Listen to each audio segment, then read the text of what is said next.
What is up? Today, we're gonna talk about the design decision-making process. What is up, guys? It's your boy, Brandon Groves, self-taught designer. So if you're a new subscriber here, I am a self-taught designer and I work with large brands such as Disney and Dannon, as in the yogurt. And here on this channel, we talk about how to be the best designer you can be, how to grow your brand, and get paid like you should.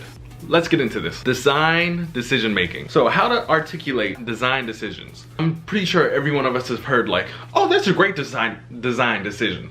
You know, my friends Mary and Kelly, they have this behavior and therefore everybody else does it. So that is why we should make the color of the button red. Everybody, I'm sure, has had that experience in the design community, or where someone's like, I like donuts, so therefore we're gonna make that button green. Those are bad arguments. So I'm gonna go over how to back up your design decisions in order for you to get buy-in from your client, your customer, or the people you're working with. And this is actually a really simple answer. Find as much data, as many articles, as many people saying that what you're bringing to the table is true. And also, don't just find the people that say yes in data that backs up your thing. I really encourage you to also find the people that say no, because what they bring to the table, the people that say no, those are really important as well, because you can turn those into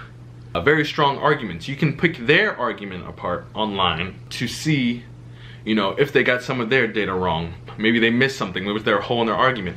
And that way, you can already see what their argument is, and therefore when you bring your decision to the table, your design, what you think is best for this design that you're working on, and you're articulating this to your stakeholders or your clients or your coworkers, you will already have a foolproof argument if you've picked holes in the information that you've read online already. If Joe online had said that red buttons are bad and I want to implement a red button, and Joe online says, I hope that's the name I just said, Joe says online, red buttons are not good because he wears 2 left shoes. I could say like, it's not anybody else's fault but his that he wears 2 left shoes. It's not a great example, but it's just being able to already be prepared for what somebody else is going to argue, to be able to have something backed up to put your 2 cents in on why their argument is incorrect. So you're basically prepping before showcasing your decision. So really, this is a really simple answer.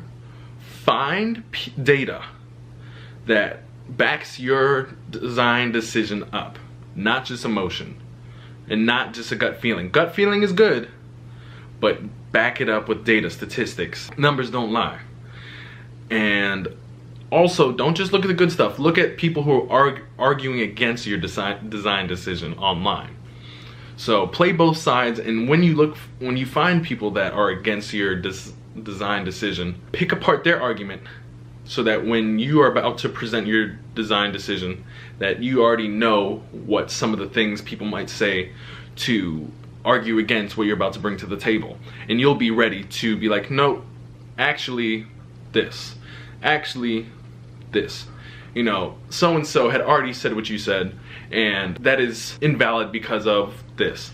It's basically just finding as much as you can to back up your decision. And I just think this is really important, because I feel like it's very important as designers to be able to not only create great things, be able to sell those things in our decisions, to be able to stay in power and do what we do best. Because we can create great things, but if we can't sell those things, persuade people that what we are creating is right, then we get no buy-in and we don't get to do our great work. So question of the day. So my question for you guys is, how do you guys back up your design arguments? Do you guys look on a certain website? How do you guys formulate arguments for what you're trying to get buy-in on, your idea? So drop that in the comments, how you get buy-in on your design ideas. So other than that, guys, be gross, self-taught designer, out.